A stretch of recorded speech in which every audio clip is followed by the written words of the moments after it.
This is Andy. Excitement's building. This is Thursday. I'm nervous. Breathe with me, guys. And this is Andy on Thursday.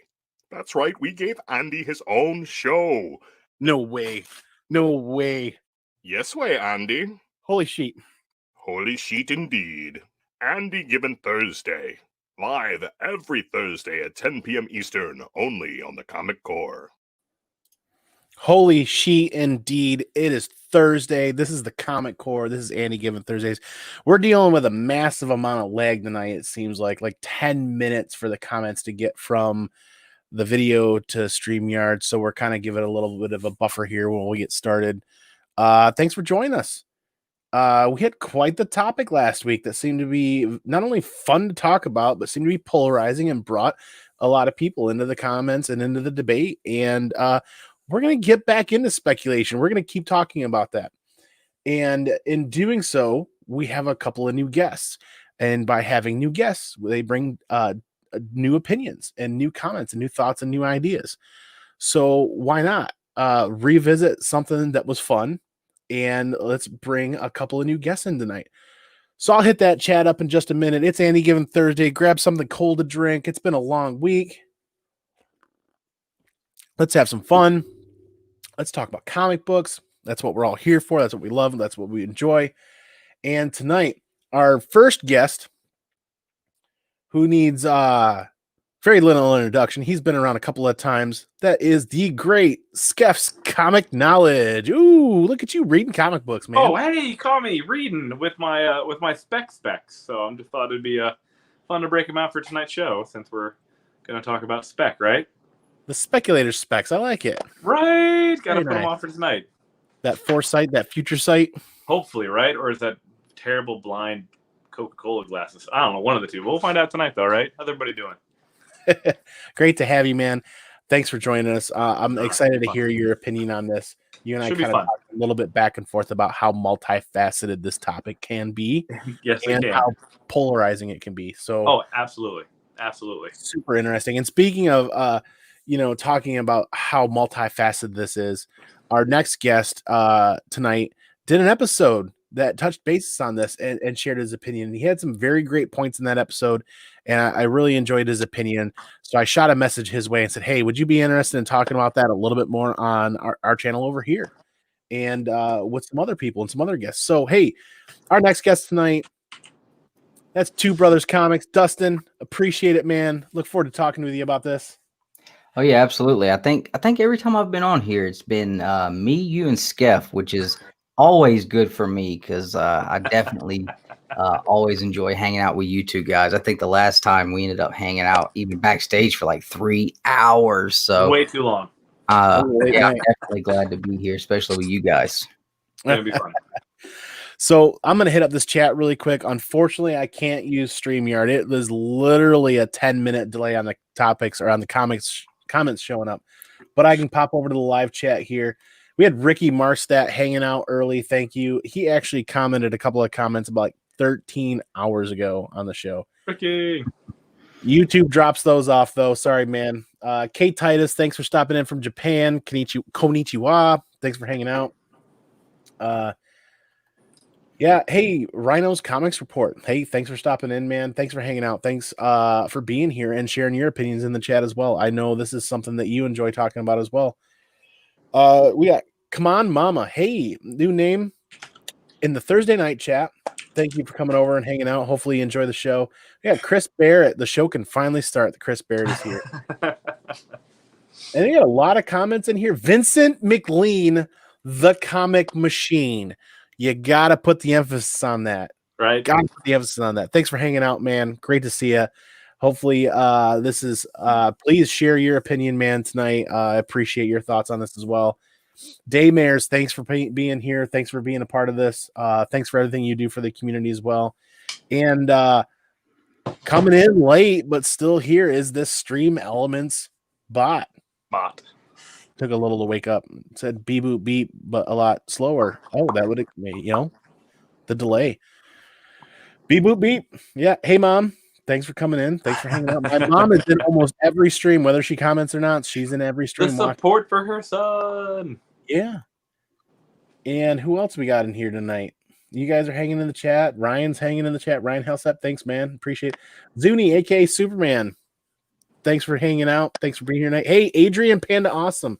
Hey, man. Appreciate you stopping in. Hopefully Panda. you stay and hang out. Panda, it's good to see you again, man. So we got 17 watching. Thank you, everybody, for hanging out. We had a ton of fun last week. This is going to be a ton of fun tonight. It really is. You know, Pinky's out. Grab something cold to drink. Pinky's Out podcast. Speaking of Pinky's Out podcast is in hanging out. Ken, good to see you, man. Can I just say, like, I kind of feel like we're already starting out like behind, considering last week I think we only got like one thumbs down yet. So this is good. This is a good start, right? Only one. We're already behind the gun, man. we're slacking tonight. But yeah, Pinky's Out. Hey Ken, thanks for coming, man. We should have that episode should be up here soon. Kurt should be editing it and getting it up for the Pinky's Out podcast. That was an epic camping trip with all that beer. K Titus, thanks for coming back in, man. So I'm going to start this episode out much like I started out the last episode, because with different guests, the same question almost becomes a different question, right? It's even the same question, but the answers are going to be different. So it's going to be a bit of a different dynamic. And starting out with you, Skeff, talking about comic book speculation, how do you define speculation, and how, if at all, does speculation fit into your form of comic book collecting? Well, I just wanted to thank you for the question. That is an excellent question to start out tonight. So for me personally, you don't have to butter me up. Oh man, but it's just so much nicer that way. So I view speculation as when you view a comic or view a character and you want to say that you think this character is going to be more popular in the long run or harder to come by, or something that you want to acquire now because you think it's going to be harder to come by later. And you're going to spec on trying to pick up a couple copies now rather than later when it's maybe harder to get. And for me, I find that speculation does kind of fit into the way I collect, in the fact that sometimes it's harder to get books the day they come out. So I've tried to learn how FOC works. So when I do want multiple copies of the same cover, because I love the artist or the story or the character, I have learned now to use FOC to then acquire a couple copies. So I don't have to worry about showing one on a Wednesday shop and finding out they don't have any, or that they're, triple the price of cover the same day they come out. Oof. So I do find that I enjoy the speculation part, because it's a fun kind of guessing game. I think this is going to hit, and then it's fun if it does, or it's also fun if it doesn't. So for me, that's how I view speculation in my terms. Okay, that's good to know, man. I feel like that's pretty similar to how I land sometimes. Not sometimes, but I mean, how I gravitate towards it a little bit too, but said a little more eloquently, if you will, right? I am not a master of words by any means. We have more people rolling into the show. Unfortunately, like I said, it is literally almost a 10-minute delay on StreamYard right now. Something's up with YouTube. What's going on? So I'm going to try to run the comments and run the chat from the live stream and just kind of ignore the comments on StreamYard. So I won't be able to highlight the comments tonight, but stopping in is Burke Family 54. Thanks, man. Everybody check out Burke Family 54. He just did his giveaway recently and did a really cool video on doing some comic book hunting with his comic book poser. And they found some cool stuff. That was awesome. Be sure to check out Burke Family 54. Stop by, hang out with him as well. We have Daymare Stone. Comic Mag Musings showed up. Hey, man, thanks for hanging out with us. The Golden Min Cart. Hey, new name for Thursday night. Thanks. We should talk about how Second Prince's first appearances. Hey, yes. We should talk about how Second Prince of a first appearance is not a first appearance. We'll get to a little bit of that as well tonight. And that rounds out the new people that are showing up. So, Scott, thanks for that answer, man. That's a great answer. Try to be eloquated. And I want to roll right over to Dustin here. Same question, man.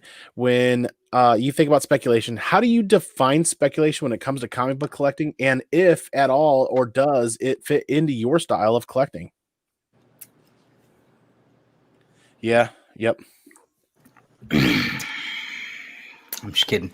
No. So for me, I think that speculation is something that is such a broad thing, and it can be defined in so many ways. But I think that what comes to their mind when they think of speculation, I look at it as a gambler. It's a gambler. You're gambling on something taking off. You're putting money into it. You're putting faith into it, and you have to do a lot of homework. And like Skeff said, if he will do his homework, he'll make sure he gets something on the FOC if it's something that he thinks is going to be worth it in the long run. And guess what? If that book tanks, Skeff's money is just sitting there in a box.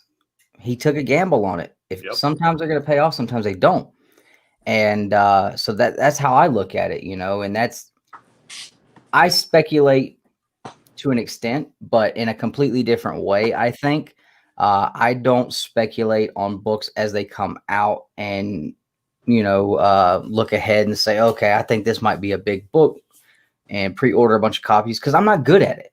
I'm not good at picking which books are going to take off and which ones aren't.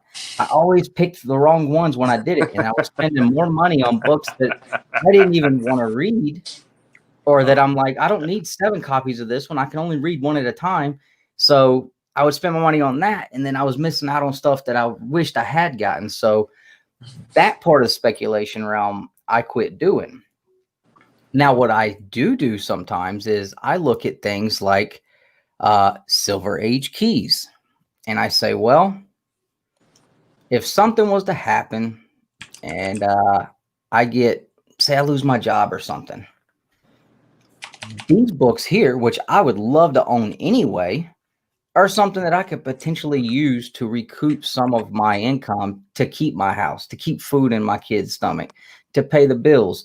So when I go look for these Silver Age keys that I already want, I try to make sure that I'm buying some that are in great condition, or as good a condition as I can afford, so that if I grade them, have them slabbed or whatever, in 10, 15 years, if I needed to get rid of them, then I'm going to be okay on them. So that's another form of speculation, and that's kind of how I look at it, and I know there's people in the chat that are sitting there, doing this number right here, like, oh yeah, Dustin's about to just wreak havoc on this whole speculation game. And we'll get to it a little later on, but I think people mix up speculation with another term, and speculation is not a bad thing. Speculators are not bad people. They're not bad collectors, because they're still collectors. Look at Andy. Look behind Andy. The dude is a comic collector. Look at Skeff. Watch his videos. You'll see the dude is a comic collector. Speculators are still collectors. Them other people, they're not always collectors. So, that's the thing. We always say collect your way. Yep. And if your way is speculating on books and grabbing some extra ones on the FOC, so that, in 3, 4, 5, 6 years, I mean, look at Lock and Key. It took it 11 years for that to get anything done with it. Look at Invincible. Yeah. How long do people have to right now? That stuff? And now that's a form of speculation, right? They buy copies and they just sit and hold and see if anything happens. Saga. Saga. You'll be fine, Andy. You can retire. You retire. If Saga anything happens, Saga, we'll never see Andy again. He'll be on an island live streaming. Right. And the people that get upset about it, it's like, well, the people that buy the books set the prices on them. So, we'll get into that later. But so that's kind of how I look at it. There's a lot of different ways to look at it, and I think to an extent, if you really think about when you go into shops on Wednesdays or when you see a book out, I think everybody does a little bit of speculating in one way or another. Whether it's, man, I can only afford to get 4 books this week. I better grab this one this week because it's probably not going to be here next week. That's speculation. Yeah. So speculation is not the bad word. There's another word that's the bad word. We'll get to that, man. That's a really good answer. It is a very important thing to remember that the term speculation, or the idea speculation, is much like a 20-sided die. Yeah. It is so multifaceted and can be applied in so many different ways. Yep. And as we continue in this discussion, there's something here that I want to touch bases on. That's important that the community and those of us here tonight agree on. And I know people in the chat are going to agree on this too. And I'm going to quote this really quick. Something I saw earlier. Somebody sent me. It's okay to have an opinion. It's okay to disagree with someone's opinion. It's not okay to humiliate them because they don't think the same way that you do. So that's something that I take to heart because I love talking comic books. I love sitting here talking about comic books. You know what I love more than that? I love watching I love watching people's YouTube content about comic books that I don't agree with. Ooh. Because you know what that does? It makes me think. Yeah. And it makes me think hard. And it makes me realize that I need to think outside of the box sometimes on some things. And because when I don't agree with people, I don't necessarily voice my opinion on that, but I still enjoy their content, even if I don't agree with it. And where am I going with this? That's a whole nother rabbit hole. A whole nother rabbit hole for a whole nother show. But Well, yeah, and I mean, if that can be taken into so many other parts of life, just because you don't agree with someone doesn't mean you can't have respect for them, doesn't mean you can't get along with them, doesn't mean you have to even open your mouth. Right. And that's great about someone. Go ahead. I was gonna say, that's why do you think there's like 4 different titles every week at a comic book shop? Yeah. There's someone out there, there's a reader for every one of those books. Yeah. That's you know what I mean? Diversity. That's important. And I think that's why the indie series has blown up as well as it has. It's so good. Indie books now are they're at the best that they ever be right now. Diversity, man. Oh, that's the best part. You can read it's literally anything you want to ever think of. Yes. Yeah, I mean, and a good example of people that have different opinions on something and still being able to be cool and be friends. Guess what? I didn't like Saga. And it's still okay. It is still okay. I haven't even read Saga, but I mean, I looked. I haven't read Saga either. I haven't read Saga either. I would believe that he didn't read it. They're all great. Even read this, man. Like, there's like baby birth and stuff happening. I can't even do that. So, but I can still respect the fact that book is what it is, and the people that love it, like, I understand. Like, yes, that book is a staple, and that's an important book in the independent circuit. So that don't mean, you don't have to like something to be able to understand other people's reasoning for liking it. And I don't have to hate Andy because he's got 75 Saga books behind him. I got a Mortal Kombat holographic number 1, 9.8 behind me. Nobody else has and cares about, but people don't hate me for that. I don't think.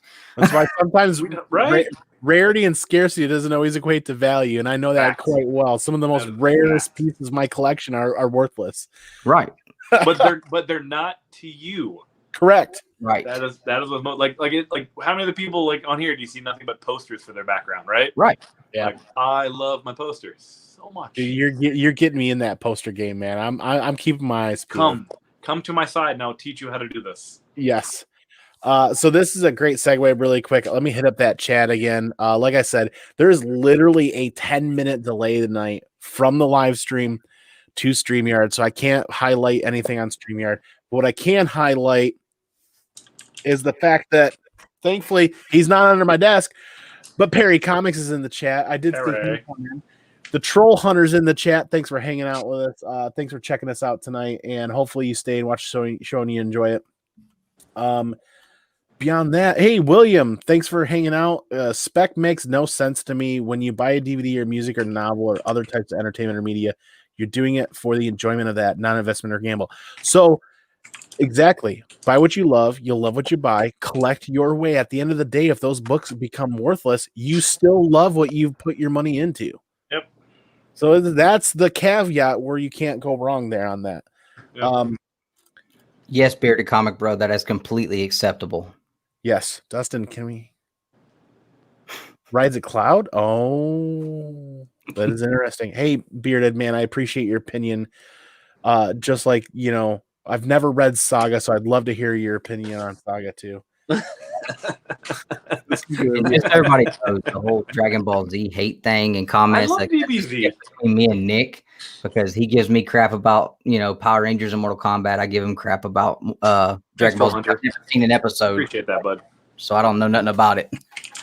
So hey, Troll Hunter, great comment. He Skeff, he loved your comment about FOC pre-ordering new comic book day. Spec game is where it's at. I love your answer on that. Stay tuned. Next week's episode on the Andy Given Thursdays is gonna be about FOC, and it's gonna be about defining what FOC is and how people can utilize that, because it's more important now, FOC and speculation, than it ever has been to support your LCS. Because I don't know about you guys. We're segueing into the next topic, or the next portion of the show here is how speculation affects the comic book market. Like, not the secondary market. I'm talking about the market right now. Correct. New comic book day, your LCS. Yep. I don't know about you guys, but when I walk into my LCS every Wednesday for the last couple of Wednesdays, they're still ordering plenty of titles to read. But you know what I've noticed? They're ordering maybe only about 30% of what they would normally order. As most shops should be, yeah. They've cut back and they're trimming like they should be to stay solvent, which is great. Yep. But that makes FOC ordering and speculation more important, from my opinion and my standpoint, because when I go to that owner and I go to that manager, be like, hey, I'm interested in Kanto. I want 2 copies of Kanto #1, the Hollow Men 2, when it comes out, or something like that. Or like, hey, I want to get one of those epic looking 1 in 10 TMNT swipe ratios that may be hard to get. Maybe most shops aren't going to order. On that. Yeah. What? Yeah.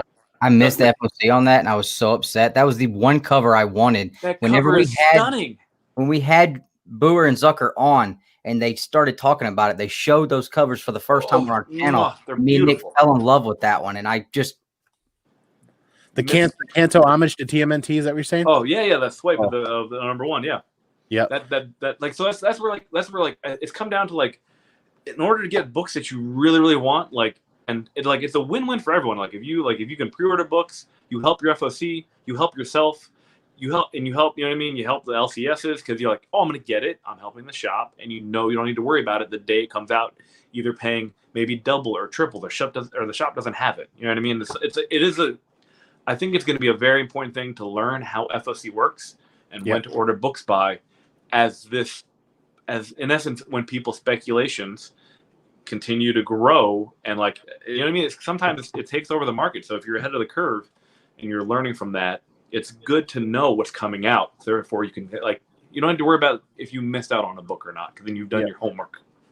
So everybody that's interested in Andy Given Thursdays, and you're here hanging out with us, thank you so much. Stay tuned. Next Thursday, we're going to deep dive into FOC and what it is, and how it can be applied, and how its FOC can help the average collector make sure they don't miss out on that 1 book or that 2 Absolutely. book or something like that. Where you can, where resources that you can use, things like that. We're going to dive into that next week, because that's wholeheartedly important, just like what we're talking about now. Yep. And yeah, because it just benefits your LCS. That's like, I don't know about you guys, but when my LCS sees an email from me, or they see contact from me, or they see me stepping into that office or stepping into that space, I'm buying what I asked for. Yeah, absolutely. I can't tell you how many comic books I've paid for that I didn't want because I ordered them, and I'm like, ugh, this was terrible and I don't want it, but I ordered it, so I'm going to pay for it. Exactly. Yeah. And also, sometimes to remember is, like, sometimes when you FOC books through your shop, you get a discount. They might give you a discount, so you're paying less than cover price already. Yes. For a book that you can FOC. You know what I mean? So, like, that's something to remember too, is like, oh man, you could actually just pay less. If you just want 2 copies, you can FOC both copies for less than cover price. Yep. Yeah, that's a win every time. Say you want a ratio variant, a 1 in 25, and they're not going to order 25 copies. And a lot of times they'll tell you, all right, look, if you want to order 25 copies, I'll let you buy them at cost, and I'll give you sometimes, the ratio. It'll be included. Yeah. Right. So, I just started to pull this with a new shop, and that's what he told me. He's like, if there's any ratios you want, let me know. I'll work with you. You can get them at cost, and then, whatever. So if you really want that book, the shop is more than willing to work with you to get books that you want to get. And as Andy pointed out, with shops not maybe ordering as many copies, like, like I'm trying to think, like I bet there's a bunch of shops out there that may miss out on that 1-in-10 ratio because they only may order 8 copies of Kanto. You know what I mean? Yep. So like just if you want that ratio, man, talk to the shops. I'm sure they're more than willing to work with you to get books. It helps everyone. And like that's speculation. That is like the definition of like I want this book and I'm worried it's going to sell out. So I'm speculating that it may sell out or they may not have any. So I better do it now. Or they didn't order enough. Yeah, exactly. Well, Yep. same thing. Mm-hmm. There's a couple of great comments. We'll touch base here in just a second. But Kanto the Hollow Men 2, I forget the exact title that they're working with at the moment. Case in point, I called my LCS and I'm like, I know I've got this on my pull, but I want to make sure that I'm not going to miss out on cover A. I would like to cover the 1-in-10 if you're getting it. Swipe. 125. There's a 1-in-50. Maybe. I can't. I think it's gonna be. I think it's like a retailer like convention a cover probably. Okay, so it might be. I may have misread, but in the Kanto one shot, it had 4 covers available for the next Kanto coming out. Yep. So I called them up, and my LCS was like, "Okay, great. We got a cover A. We got a copy of cover A for you. That 1-in-10 is going for you because you're the only one asking for it. All right, cool. I would like the 1-in-25 as well." He's like, "Well, we only ordered 10 copies of cover A." Oof. Okay. Well, I don't want to order 15 copies of cover A, but here's what I did. I talked with the owner. I'm like, hey, if you get close, I'll buy a couple more copies of cover A so that I can get that 1-in-25. They'll work with you. Yeah, exactly. I've got to talk to them this week to see what their FOC ended up happening. FOC is coming. It passed this past Monday on that. It was on Monday. That's why Dustin was so mad that he missed out on it. So because I didn't get an email, I may have missed out on that 1-in-25. But yeah, I don't know. That's one of those things where open that line of communication and talk to them, find out what's there. So we're segueing really quick. I hit up the chat. Let me hit up this chat for a couple of quick comments. Fuchsia only. Thanks for stopping in. Thanks for hanging out. Hopefully you enjoy the show. If not, please leave your comments down below. Tell us how bad I did. That's fine too. I appreciate it. Really quick, Troll Hunter had a great comment. Previews book, read comic books, follow creators, artists, publishers on social media platforms, and previews are the beginning tips he can lead out to starting new comic book day spec and nailing bangers. Yep. Bangers. Reading comic books is important. What's challenging about that is you can't always read the comic book before you can order the comic book. So that's when you have to have a little bit of heart in the creative team that's leading that project. Yep. And if you have a little bit of trust in the creative team that's on that project, you have a little bit of trust in your LCS, and you have some trust in a little bit of the comic book community on what they know and where they might be leading you to as well. Troll Hunter, thanks for that comment. There was another one that I'm looking for, and like I said, it's a 10-minute delay to StreamYard tonight, so I'm not even paying a whole lot of attention to StreamYard. Perry Comics, thanks for hanging out, Chris. We got maybe StreamYard. Of course it was. Of course it was maybe canceled by DC. Maybe StreamYard's finally catching up here. But first started pre-ordering random books to use to mass, but it's important to work with your LC. Yeah, it's important to work with them, especially for those 1-in-25s. I agree. Kate Titus, thanks for still hanging out with us. Troll Hunter, thanks for still hanging out with us. Mr. Bolo's here. Hey, yeah, this chat is fine. StreamYard is finally catching up. Dustin and Two Brothers appearance, nice, better than part 1. Nice. Thanks, Polo. Thanks for hanging out. Solo Wookie. So when it comes to speculation, it talks about the multifacetedness of speculation. Find Bolo and find Brian on Supplements Comics because those guys have honed that craft and really about discussing that craft. They do a great show letting their suggestions for books. You have your last chance to grab before FOC is up. They'll put those out weekly too, just so you know, like, okay, these are their top picks to grab before FOC. Yep. That's right, Mr. Bolo. Some people do have a slight advantage. So Bolo makes a great point about people having access to early PDFs. Yep. That is true. Yep. There are early PDFs out there going to specific selected individuals, but they, due to NDAs and due to other things, they're not going to. There's only so much that can be talked about, and they can't really prove some things sometimes. So you have to have some heart, you have to have some trust, and you have to be able to take a grain of salt with everything everybody says as well, right? Yep. So this is a perfect segue to lead into Skeff, man. Next question, 30 minutes later. When it comes to comic book speculation in our current market, not the secondary market, not the third market, not a golden age or silver age or bronze age, I'm talking current books right now. What, how, if, where, and when do you feel like speculation is playing a role in our current market? We've touched bases a little bit here, but like an official kind of thought process from you, how is important? Is it important? And how deep can we go on this, actually?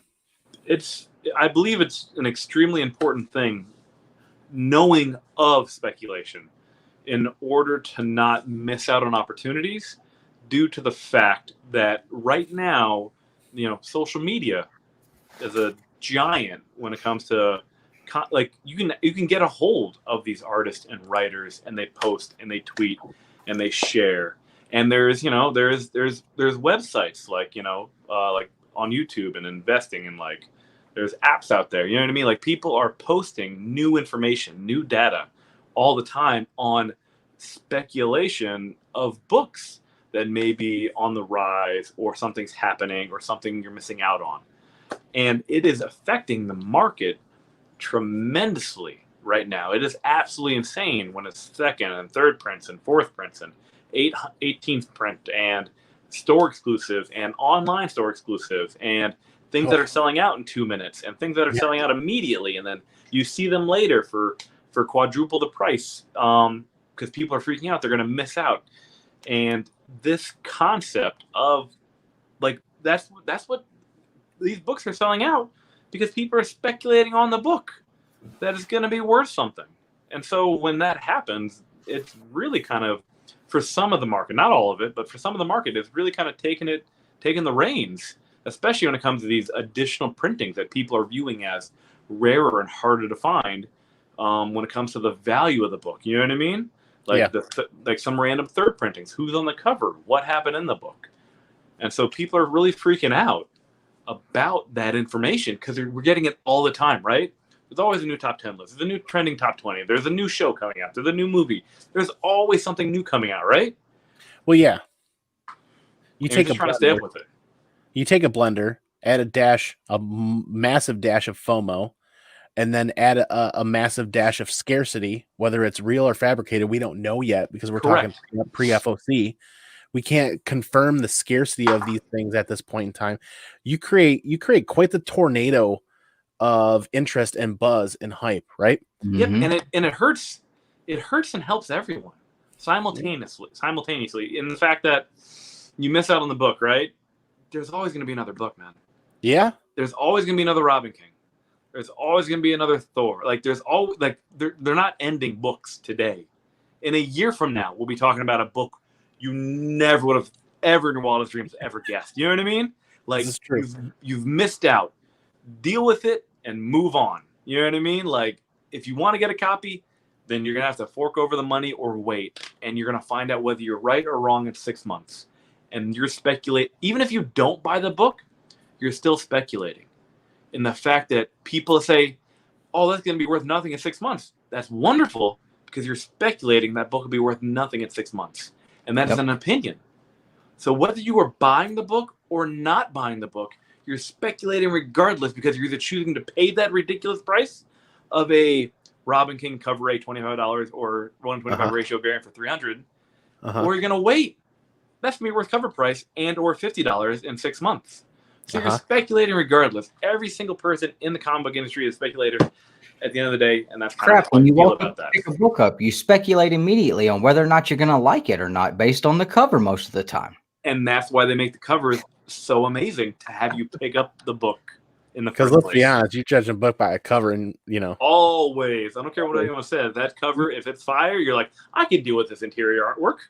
You eat with your eyes all day long. You eat with your eyes, right? But that's kind of how I view what the market is right now, and speculation itself. Like dude, these YouTube channels they're gonna be like everything's just speculation, whether you're buying and or selling because you're waiting or moving now. And that's how I feel about that. Mm-hmm. That's a great point. So does anybody remember introductory economics class in junior high? Rhetorical question.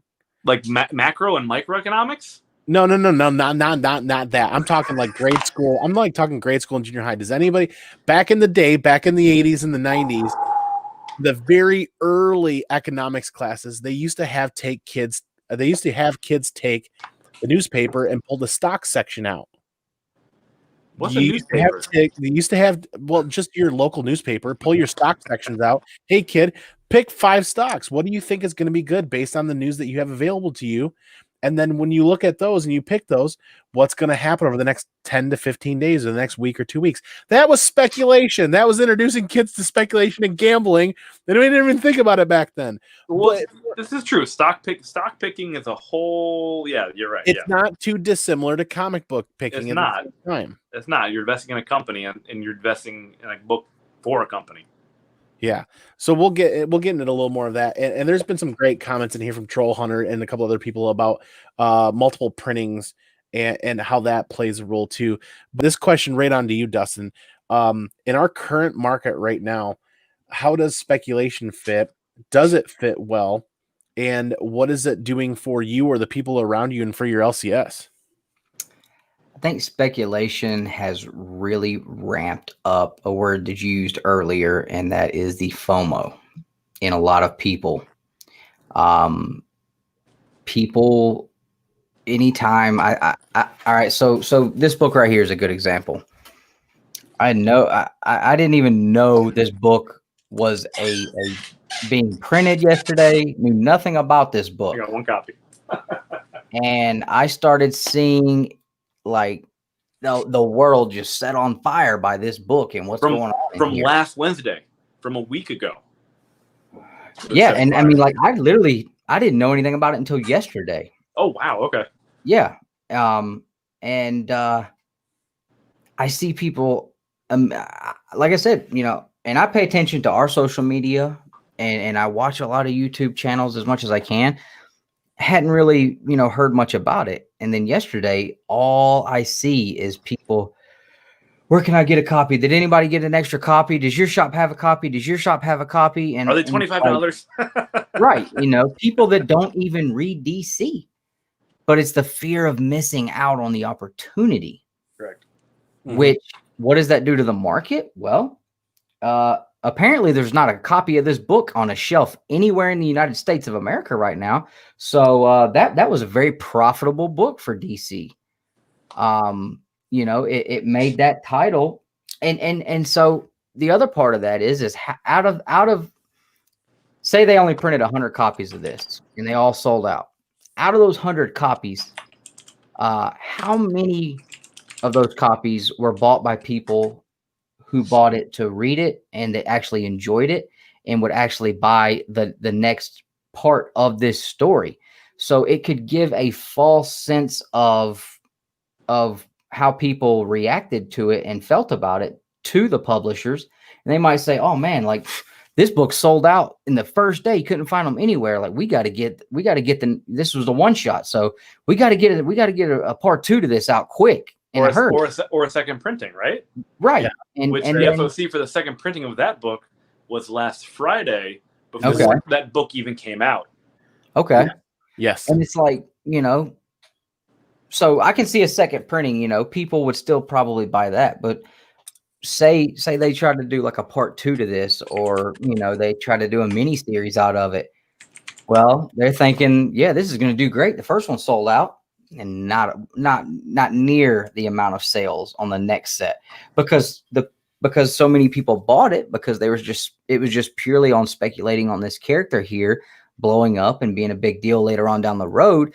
But everybody knows, like, after that first appearance, like there's not usually a whole lot of money in the issues past that. So the only people that are going to buy those books are the people that were genuinely interested in that story and the characters. And so it kind of gives a false sense of actually how much people want to see more of what's in this story. So I think there's sometimes there's some of that goes on, you know, and can affect the market that way. And they start printing books that we don't care about instead of printing books that we actually want to read. I think they're keen to it now, though. I really do. Oh, yeah. You look back at the 90s, you look at the massive print runs. Well, yeah. We're not there. We're not getting there. I think they've evolved massively. Like the companies that make these books, they're not stupid people. Like, Well, they know what they're doing. They know how their artists and writers work. They know how social media works. They know how to hype a book and or not hype a book. Like, they are fully aware on how to sell a book before it comes out. Don't let anyone fool you. They know exactly what they're doing.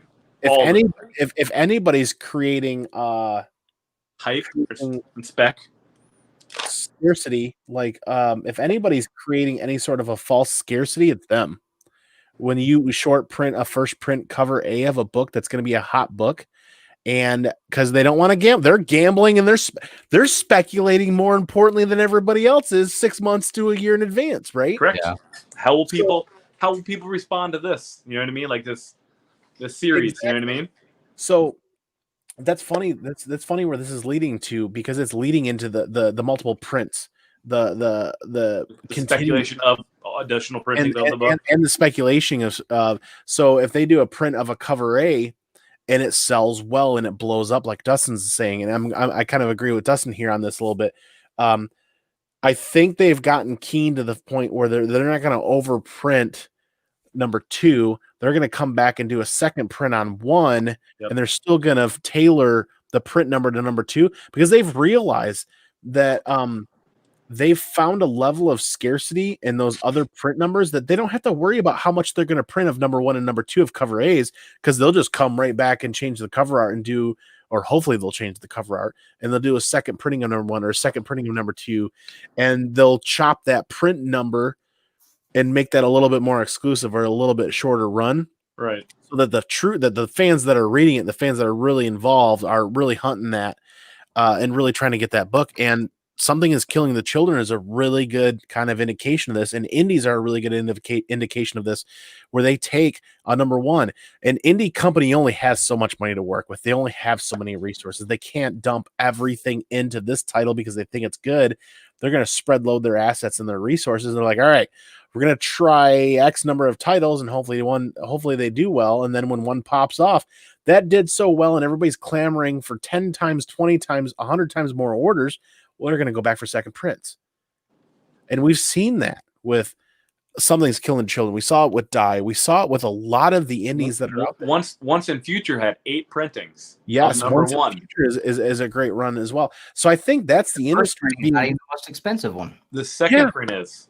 Yeah. And I think that's the industry being keen on, okay, we're not going to repeat a million print run of a book, but they're going to tailor those print runs. So it's not necessarily fabricated scarcity. It's just a company being good with their resources and being fiscal, if you will, and with what they have. Yep. But when a story pops off, and it pops off, it's going to pop hard. And most of the time, like companies, like sometimes they're just really surprised on how well it was received. And like copies are just gone. You know what I mean? Like didn't people talked about this TMNT number 95, the Jenica book? The writers talked about how like we were unaware of how much people would want this character. Like that was a complete surprise for them. And I've got to return back to Simpleman's Comics, Brian and Jack. The Robin King, they talked about it months before anybody else did. They're like, hey, if you're interested in this, you need to be paying attention to what's happening. Right. They are reading the books. They are paying attention to what's going on. They are working to inform people. And unfortunately, they caught way too much shade, in my opinion, for what they were attempting to do with FOC and a lot of the other things. At the end of the day, they're coming out on top every week when they do this stuff. And every time we talk about some of these titles that are hot, who did I hear it from first? It's Simpleman's Comics, Kanto, Something's Killing the Children, Once in Future, a lot of these indie titles that were hot. So I want to once again, really quick, say thank you to Mr. Bolo. He's talking with Burke and Two Brothers here. They've got something big going on as well. Thank you, Jack. Thank you, Brian. Thank you, Simpleman's Comics, for continuing to get the information out, reading those books and getting the information out to the readers and to the people that are interested. And they just announced another exclusive today. I haven't had time to go back and check that exclusive. Double check their information. Check out their exclusivevariants.com. They're announcing another exclusive on top of the super cool 7 Secrets, is it? Should be. That they released 2 weeks ago. That Yep. FOC was this past Monday, if I remember correctly, or it's next Monday. That book's coming out. Oh, the FOC on that's next Monday. That's going to be a really fun read too. There's just so much going on, and like I said, There's a so lot. many facets to this. Right, and like it's interesting too. We've really kind of just really nailed. Like I think we nailed the the modern spec, right? But like people like Dustin kind of alluded to it a little bit earlier. Was like speculation is still involved with books from the 60s and the 70s and the 80s and even the 90s. Like there are books that people go out and pick up because of their relevance to maybe a movie coming out or a character appearing in a movie or a series coming out. Like people then go out like, oh, let me go out and buy this book. Like maybe not even to move the book, but to like, I like that character. I better acquire that book now before it becomes unobtainable within the next 6 months is what, you know what I mean? Like that's something that New Mutants people then, 98. Yeah. New Mutants 98, you know what I mean? Like that's one where like when the movie came out, like people were like, oh, I better pick this up now, you know what I mean? Before anything crazy happens. Be like $5-10. Well, like the production companies are playing that shell game or that Pong game too. With when you look at what they're before you get to optioning, you get to I forget what the term is that they're acquiring characters or rights to characters or things that we haven't heard of because of books in the 60s, 70s, or 80s that we never got a chance to read or too far out there. They play a shell game or a pawn game with acquiring rights to certain things. Right. You know what I mean? That's speculation 10 levels ahead. It They're is speculating 100%. what they want to get and what they want to bet on, and then paying attention to that information is another form of speculation, which is interesting and challenging. 100%. I've done a lot of talking. So what That's I really good. want to do is I want to lead this discussion, starting off with Dustin here, to talk a little bit about the next facet of speculation, which is we talk about Bronze, Silver, and Golden Age books. And I feel like you've got a really good opinion on this, and you've got a good experience on this, and how those books play a role in speculation, and how people buying those books also play a role in speculation as well. If you could roll into that really quick, I'd appreciate it. Yeah, I mean, it's like you look at Golden Age books. The majority of Golden Age books, whether it be DC, whether it be Marvel, whether it be, some of these war books or whatever. The horror books. Golden Age books are just expensive books. Why? Because they're so old. Pre-code horror. Right. Good God almighty, that stuff. Pre-core horror. 1950. Right. Just And scarce. exactly. And look at the grade on it. You could find when you can find something that's that old and that high a grade. Yep. Why is that a good thing? Because it's worth the money, because there are people out there. I mean, pre-code horror is such a dadgum. I mean, that is if that's something you want to dive in, you better have deep pockets. I'm telling you that And stuff, knowledge. right? Yeah. There's artists and writers that are the cream of the crop that you may never have heard of. Right. And that stuff is expensive. So people that can't afford the Golden Age stuff, and a good example of that is, when you can't afford the Golden Age, you go for the Silver Age. So We're gonna work your way up, right? I can't afford the actual very first appearance of Red Skull. I got the first Silver Age appearance of Red Skull. You hear people talk about Batman 189. That's the first Silver Age appearance of Scarecrow. That's a hot book. Why? Because it's the first Silver Age appearance. You can't afford the first Golden Age, the actual first appearance. So you go for the Silver Age. That's the next best thing. That's the silver medal. That's the next thing. And once all these Golden Age books get out of range price-wise for the everyday collector, the Silver Age stuff is going to be the next thing that is, set as a goal to get. And people are already banking on that. And then you have people that are looking at Bronze Age stuff and saying, well, Bronze Age is going to be the next Silver Age, because Silver Age is already almost the next Golden Age, because some of that stuff is so expensive. And you look at some of the stuff in the Silver Age and what the price is running that, you can get Avengers #4 for, like a mid-grade for under $1,000. You can't touch Captain America #1. You can't get the dadgum corner of the second to last page on that thing for under $5,000. Right. It's ridiculous. So Right. yes, that Avengers #4 ends up being the book that is probably the most sought after by most collectors, because the other one is so far out of range, it's not even thought about anymore. Correct. It's just And out of reach. Silver Age is going to step up and be in that position, and then people are going to be looking at the Bronze Age. And what big Bronze Age keys do we have? We got Hulk 181. We've got the Amazing Spider-Man 300, which I don't know if that would be considered modern or bronze, or if it's right there on the cusp. But I mean, you've got some of these huge keys.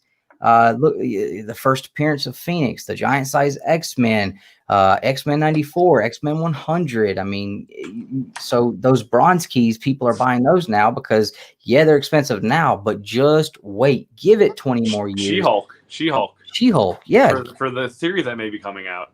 Absolutely. So, going and grabbing those books. And I told my wife the same thing, when I went and grabbed my Captain America 100 or my Avengers 16 or my Submariner #1, I found them at good prices, and I had the extra money, and I told my wife, like, I really want these books. Right. If we've got the money now, if I don't grab them now and I continue to wait, it's going to get harder and harder for me to afford these. That's speculating on those. It's grabbing those books while they're at an affordable price before they get out of range.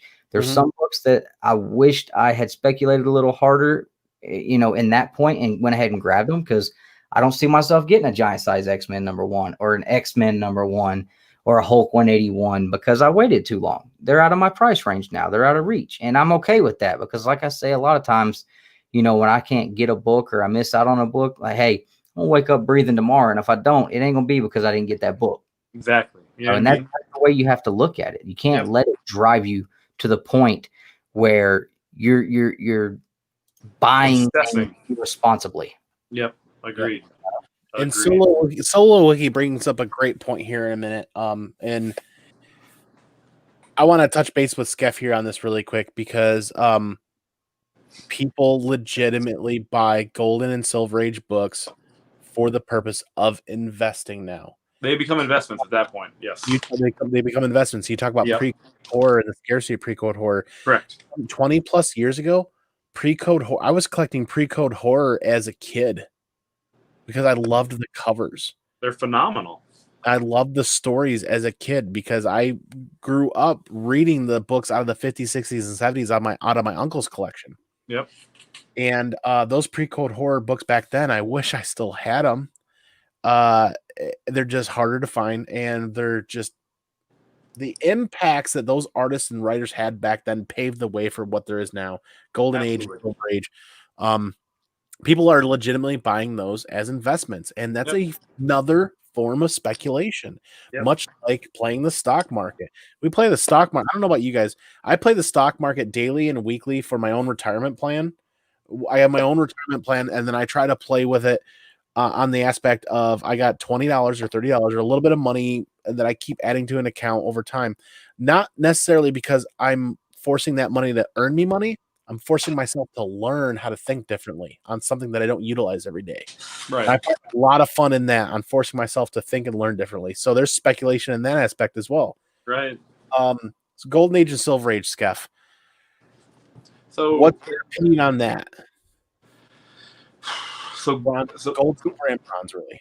Right. At the end of the day, Dustin kind of alluded to a great point, is that there's a trend, right, with certain big key books that most of the time they don't go down in value.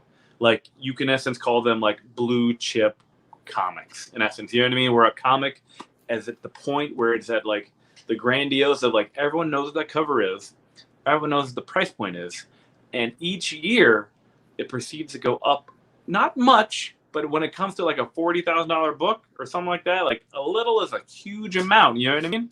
Yeah. So they do become points of like investments. But at the end of the day, if your goal is to like maybe get one of those books, you gotta find what price point and what grade you can try to afford.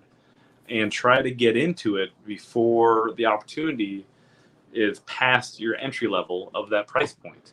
So there are certain books that you look for that, like, even like sometimes I look at the silver and like golden age books and look at them like, once if I get it, I try not to move off that book unless it's for like an upgrade, because the ability to like getting another copy of like Hulk 181, super easy. They're all over the place in like the mid to lower grades. Like, to find one, not that difficult. You know what I mean? But like to find like older golden age and silver age, like higher books, like pre-code horror books, like high grade pre-code horror books, are just not a thing. You just don't find them. So like once you get one, you hold on to it, at least in my opinion. Like a book that I've wanted to get for a long time is Journey into Mystery 83. Like, that's my grail of grails. And that book, that SOB book, has doubled in value in the past year. And I'm just wow. It has. It's like double. I'm talking like 1.5, like 2.0. You know what I mean? Like I'm barely even able, like maybe like in a year, if I can like figure out a way to get one. Like, there are books that just move, and once you get it, like, they're just gonna sit. They're just gonna sit. You're not gonna get rid of them. You're gonna admire them, and like they will just continually go up. At least in my speculation of it, like, those books are just, you buy them, you appreciate them, and you hold them until maybe they no longer bring you joy in your collection, and you could find something else that brings you just as much joy when you acquired that grail. And Chris is talking about, you can get the reprints, and yeah, you can get the reprints, but if I offered you a mid-grade Fantastic Four issue #1 or 10 brand new facsimiles, which one are you going to take?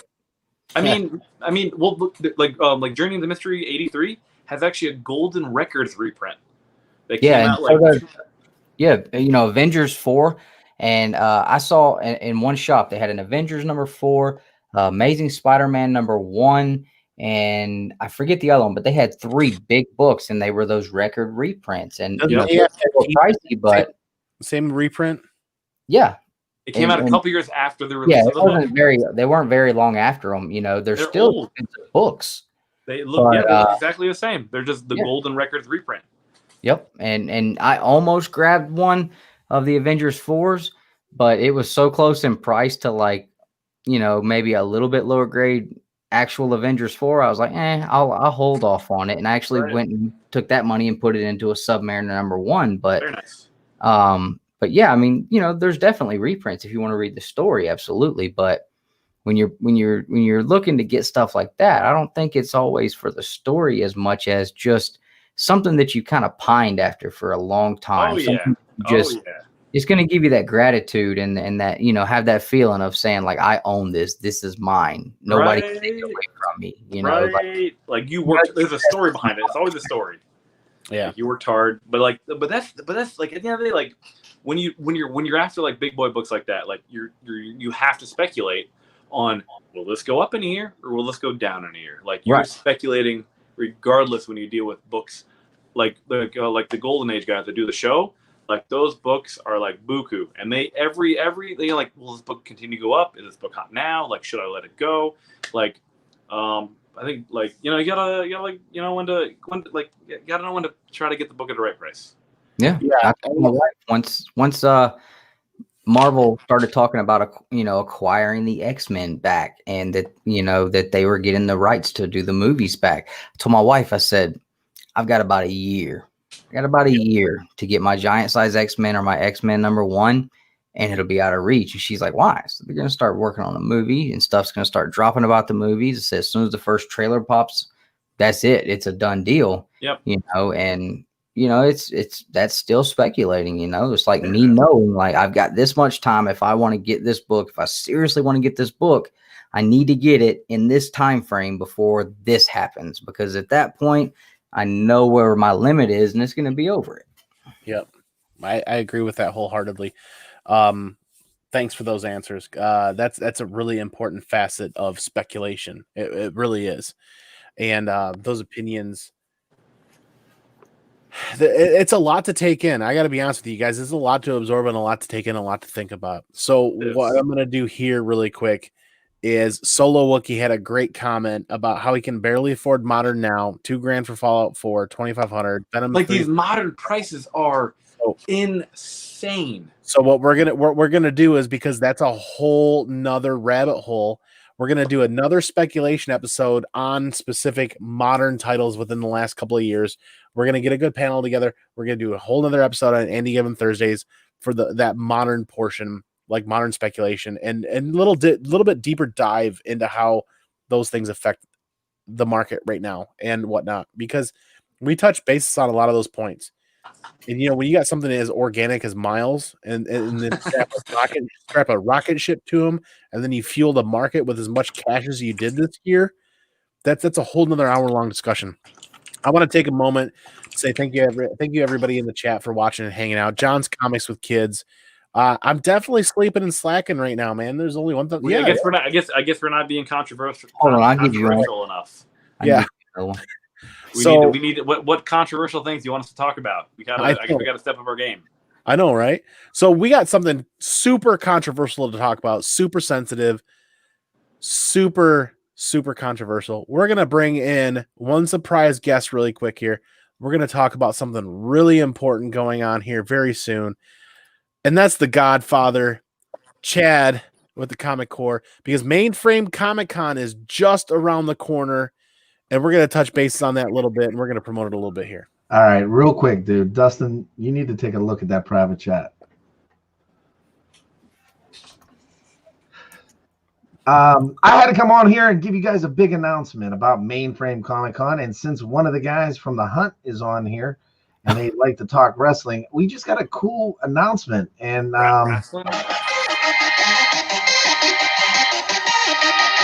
name that tune.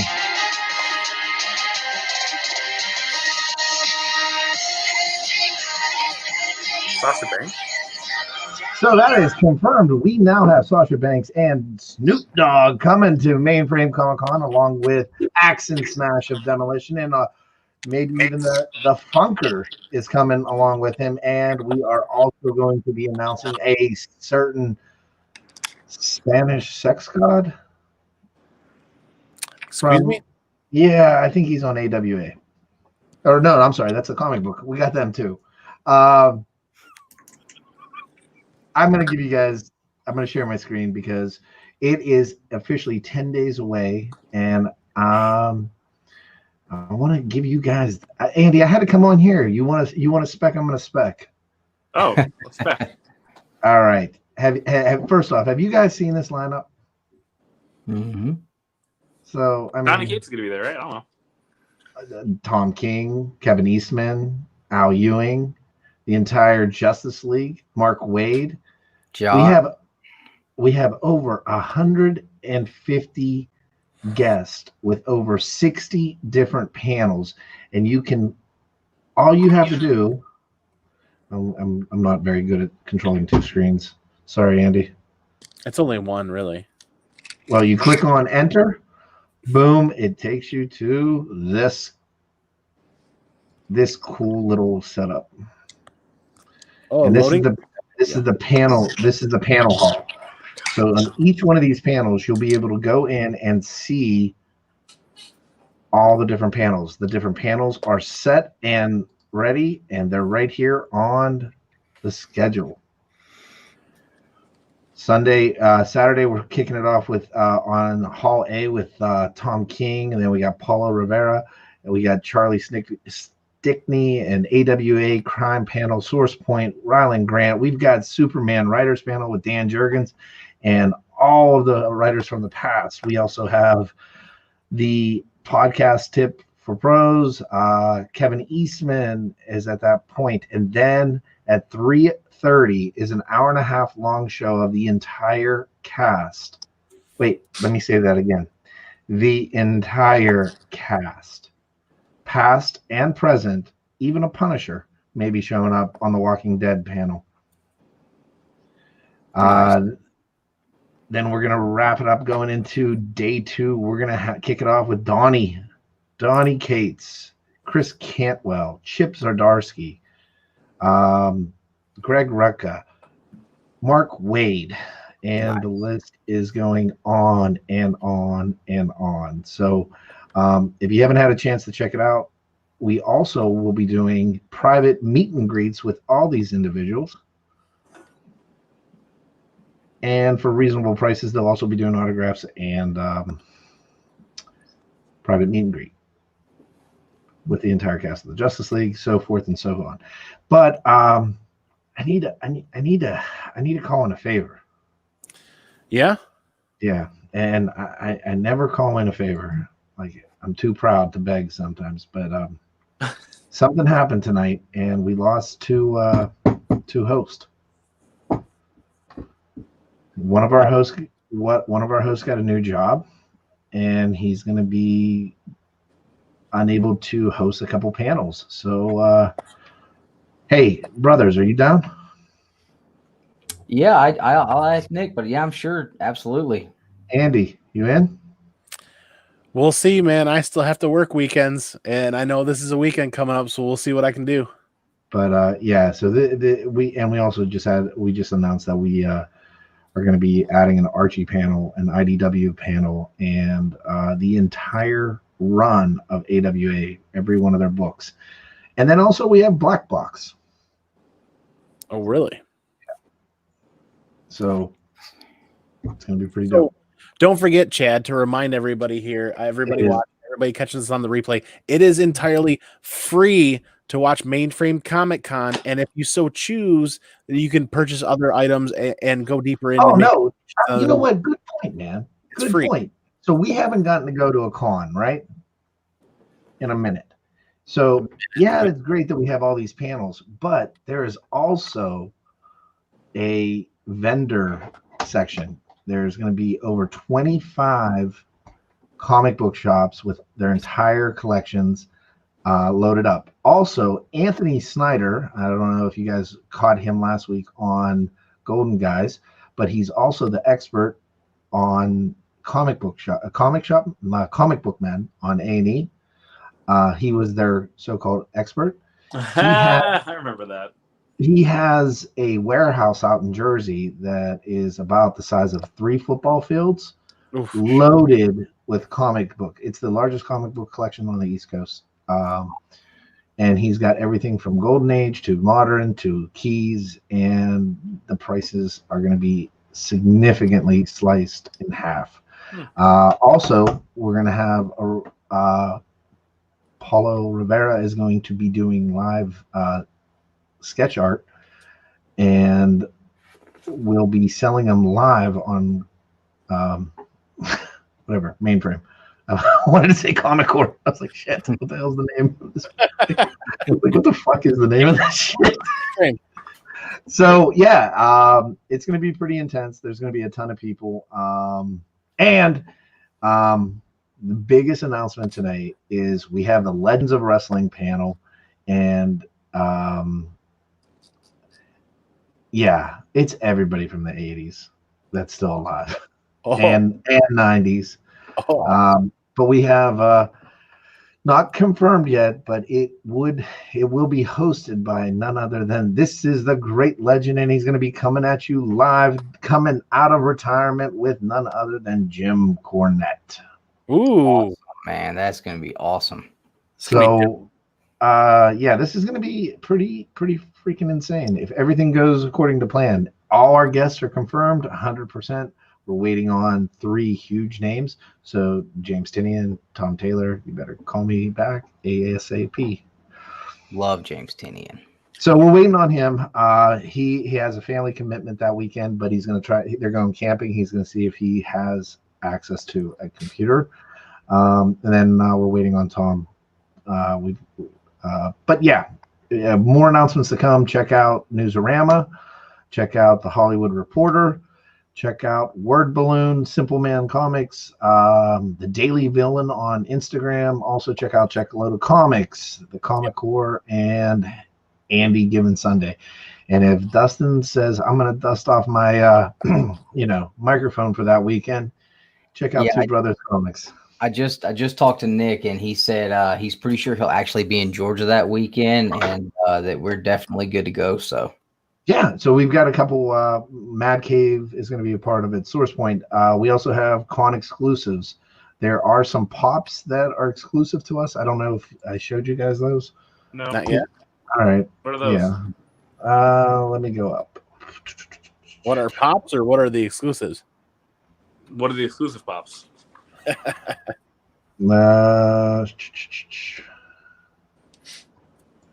it is. Hold on. Sorry, it's a loading screen.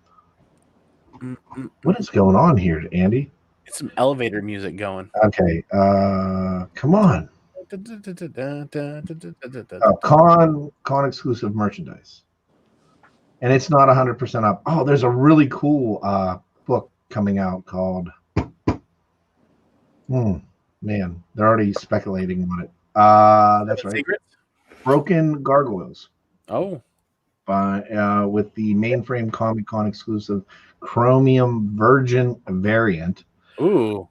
Also, they're going to have just a regular Broken Gargoyles #1 mainframe Comic Con exclusive. Pop Comics moment with DC's Red Hood versus Deathstroke. Awesome. Star Trek with Picard facepalm. I need that. And a bunch of other t-shirts. Diamond is part of us, so they are putting together some more packages and more stuff going up on there. Very cool. Right on. Everything, all proceeds from the event go to the Hero Initiative. The link button will take you directly to Heroes Initiative's direct PayPal, so there is no money being exchanged. Just a lot of hard work went into this. I got to tell you guys, from Alec to Brian over at Simple Man and Jack over at AKA Mr. Bolo, the great legend, Drew Manchu, John Suntress, Chuck Loda Comics, the entire Comic Corps. You guys have busted your ass for 2 months, and it's pretty funny what we're doing compared to what Reed Pop's doing that weekend. They've got 2 guests. We have 156. Nice. I'm not dropping my dick out on the table or anything. We win. It's gonna be a good time. It's gonna be definitely. Yeah, so the chats are gonna be live. It's gonna be hop, and we want you guys to have fun. There's gonna be some really cool interactive stuff. There is a Walking Dead dance party that will be happening live. I don't know. We have the Red Skull from Endgame because he was on Walking Dead. Nice. We also have some chick from I don't know what her name might be. I think she carries a machete, and she was also in Black Panther. Oh boy! So there's some really cool things happening, guys. And if you haven't had a chance, that's going to be a good time. And for everybody watching live, and then everybody catching this on the replay, it is free to watch. It is free to go to the website. It is free to watch, free to check out. And more importantly, what Mainframe Comic Con is doing, that the other conventions, online conventions, haven't been doing, is you can interact in the chat. You can ask questions. Yeah, all the chats will be live. Yep. Unlike San Diego, because San Diego was recorded. We're going to be live. It's interactive. Comments will be left on. Super chat buttons will be there if you guys want to just have a great time. Chris Barrett asked, what channel is the wrestling panel on? It is actually everything's going to be on mainframecomiccon.com. They're going to be embedded videos, but they'll link back to a bunch of different channels on YouTube. So, which Dustin, I got to ask if I can use your channel. So, I forgot to throw that one in there. So there it is. There it is. Yeah, I'm sure. Yeah, no problem. So, guys, I just wanted to. I appreciate you letting me jump on here real quick. Just wanted to say that you guys kick ass. Andy, you got the best show on fucking Thursday night and on this goddamn channel. For sure. I mean, that show on Friday sucks. We're just hanging out talking comic books, man. The show on Friday sucks. I don't even know. Like, yeah, every other show is so much better than the show on Friday. They all have their varying degrees of. Tell me what to do better. Like, at one point we were like, cool, because nobody did anything on Friday. Now everybody's live. I'm like, ah, shit. Tomorrow I'm going to talk about my adventures going to buy peanut butter with Carson the other night, and I broke. Have you guys ever bought like fresh ground peanut butter? Mm-mm. Nope. Okay, so I Carson told me to go to Fresh Time and get peanut butter. Right? It's just a mess. It's just a mess. Well, he's like, you can get any kind of peanut butter. Like you can make honey roasted peanut butter. So I get it, and I can't find a grinder. Nobody's there to help me, and there's a grinder. So I find the grinder, and I throw it in there. Well, apparently I threw it in the coffee grinder, and I am no longer allowed in Fresh Time because You hooligan. like they really got upset about this. Yeah, they do. They were like, "You're not allowed to grind anything because of the COVID." I was like, "What?" That I wanted to grind on, but that's a whole different story. All right, so hey, thank you guys. You guys kick ass. Dustin, get with Andy. Andy, give him my number. Can do. All right, see you guys. Thank you so much. Thanks, Dad. Bye. So yeah, Mainframe Comic-Con is just right around the corner. I'm looking forward to that. Really looking forward to everything coming together. This is the third iteration of Mainframe Comic-Con, and it just keeps getting better and better and better every week. So back to tonight's topic about speculation. We're at the tail end of the show. Let's do some closing comments on here, and let's promote your guys' channels and what you guys have going on. So I don't really have any closing comments beyond the fact that speculation is extremely multifaceted. It's extremely complex. It's extremely opinionated. But when you throw all those things together and get people together, it makes for a great topic and a great discussion. And you can tell just by watching this show, everybody catching this replay, or everybody watching this, that the more you watch this, the more you sat with us and talked, you could have gone down 30 different avenues of discussion and could have gone into some other really great topics as well. We will do that. Tune in next Thursday, Andy Given Thursdays. We're going to do a show on FOC. I'm going to look for some guests that are interested on being a part of that, and we're going to talk FOC from an educational standpoint and how to define it and how to utilize it. So, Skeff, starting with you, man, do you have any closing comments or closing thoughts, or is there anything you wanted to revisit on speculation in general? Sell Robin King. Sell. Oh my! I was disappointed in this read. I really was disappointed in this read. Where's my Jim Cramer button? Hook, line, and sinker. I was like, I'm in, and then about halfway through the book, I was like, wait a second, what happened? Right. I mean, no, like closing comments. This was a blast. This was a lot of fun. We only had one thumbs down the entire time, so I guess people don't enjoy us as much as last week. So I'm not sure what to think about that one. We only had one. Like, what happened? I was expecting at least 40. I don't know what happened, but otherwise, though, no, like speculation is out there. It's not going anywhere, and it's part of comics. Otherwise, we would just all be buying trade paperbacks. That's a good point. That's actually a very eloquent way of just ending that. And I appreciate that. Yeah, we would just be buying trades. That's actually a really good point. Just saying, cheaper. Yeah, that's true. Dustin, man, any closing thoughts? Yeah, so I tried to make sure that everything I kind of hit on tonight was, on the positive light on it. But there is that other side of things where, and it's the side of things that really pushes buttons with people.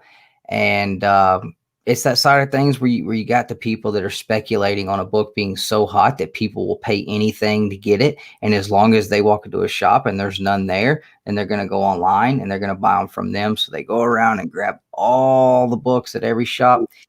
And I don't consider that to be speculation, because a lot of times those people that are buying those books are not even interested in them. They don't collect the books. They look at it as an income, and they do it without thinking about what kind of, what they're doing to the people that actually want the book for the read, that want the one book, just one copy. And then you say, well, you could have ordered it on FOC. Yeah, you're right.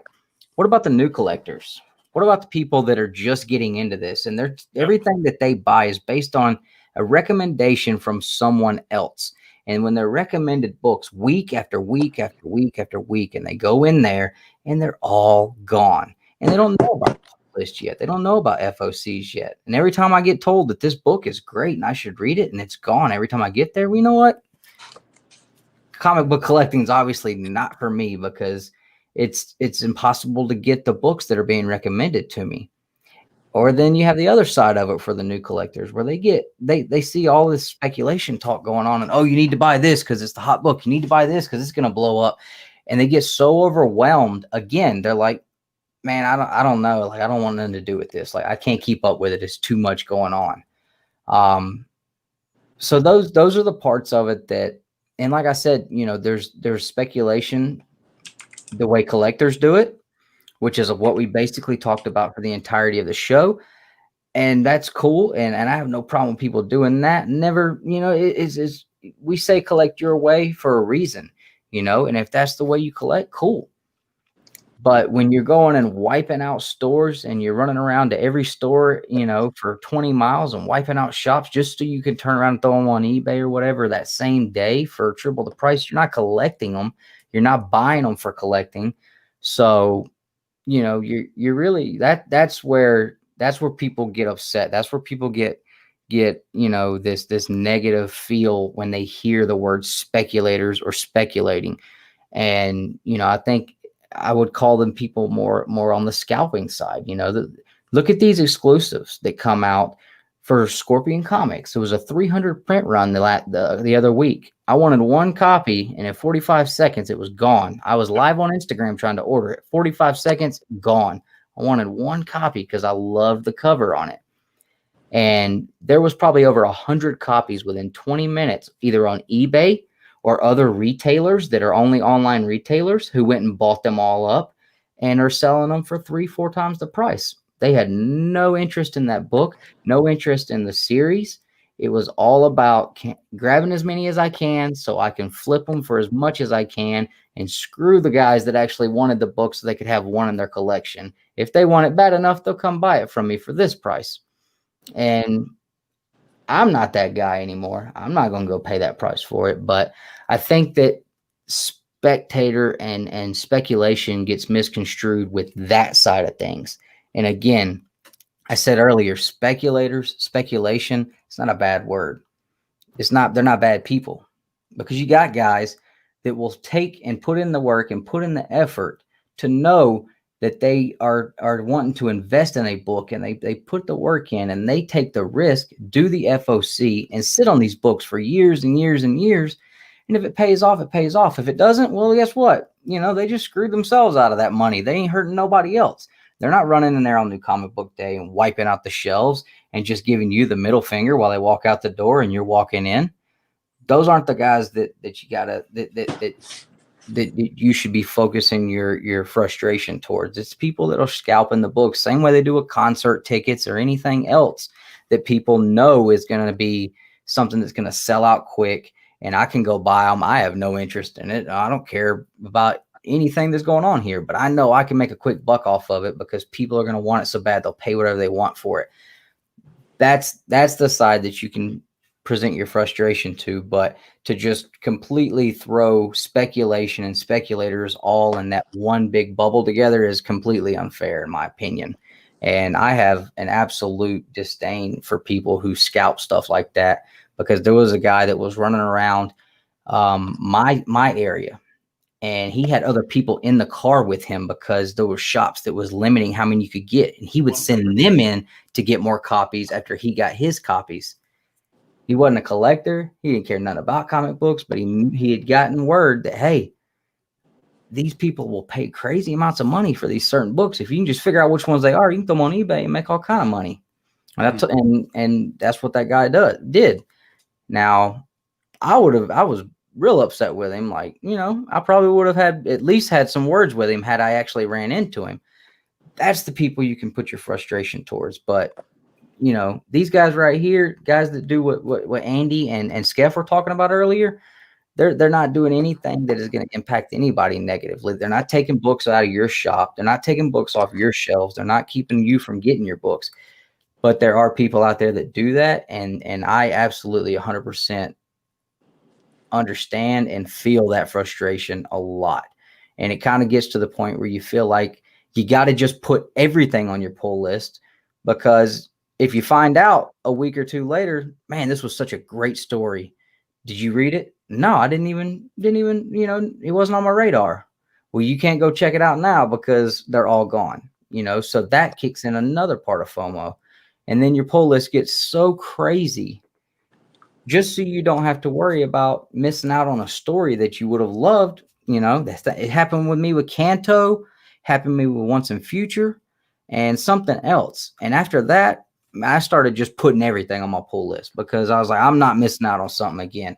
I didn't know about FOC at the time and pre-order, and I'd never really had a pull list. I just always went in and just bought whatever I saw, So I think to an extent, sometimes the new collectors are the ones that really end up suffering, just out of lack of education on it. And you can't expect them to walk into this hobby knowing everything, man. This is a lot to learn and a lot to know.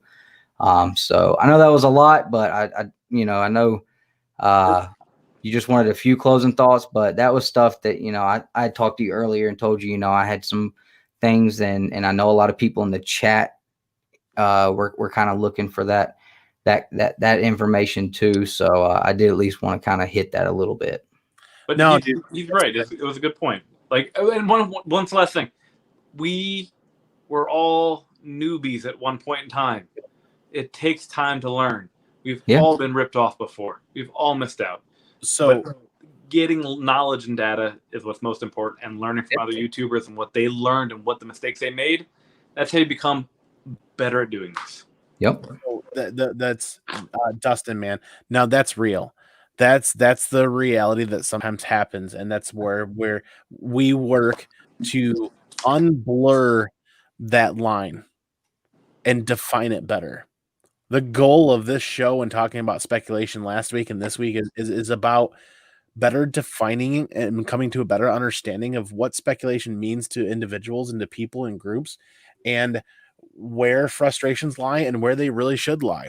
And the more we talk about tonight and talk about speculation tonight, the more I realize that some of the things that come up, we should really work to be shepherds in the hobby.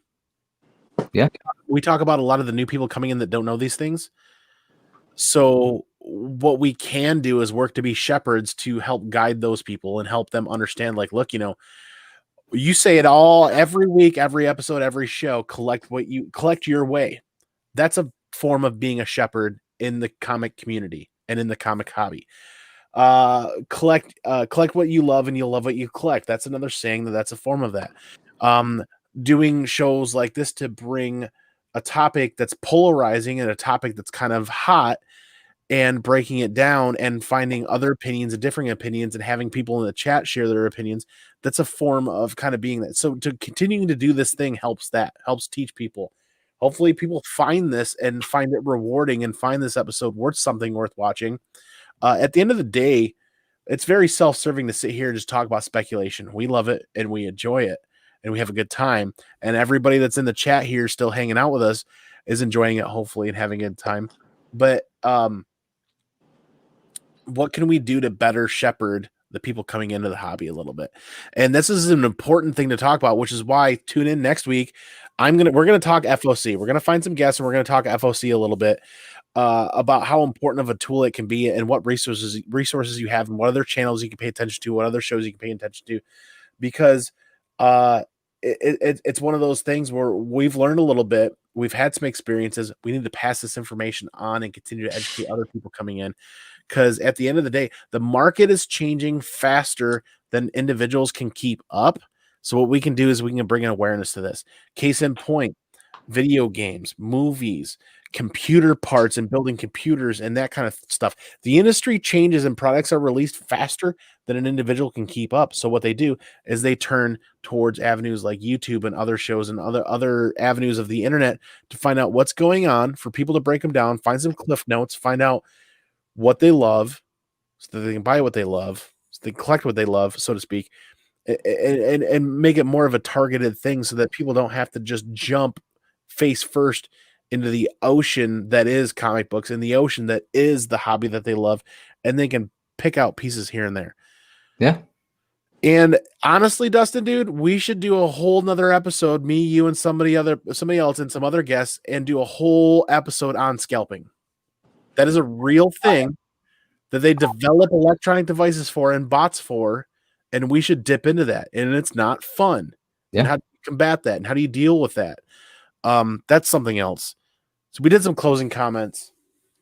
I've talked way more than I plan on a lot of times. You guys get me so passionate about every guest that comes on the show gets me passionate about talking about these topics that I just kind of just go. And the next thing I know, I've been rambling and we're at an hour and a half. This has been a great episode. We got to talk about mainframe. We shouted out everybody in the chat multiple times. Everybody's still hanging out with us. Thank you, everybody, to the 19, 20, 21 people watching. Thanks for the thumbs up. Thanks for the thumbs down. Thanks for your reactions. Please like, comment, subscribe. Go into the comments. Share your thoughts. Talk about what you do and do not like, and share your opinion because it's valued, because it helps us talk and learn a lot more. So that's it.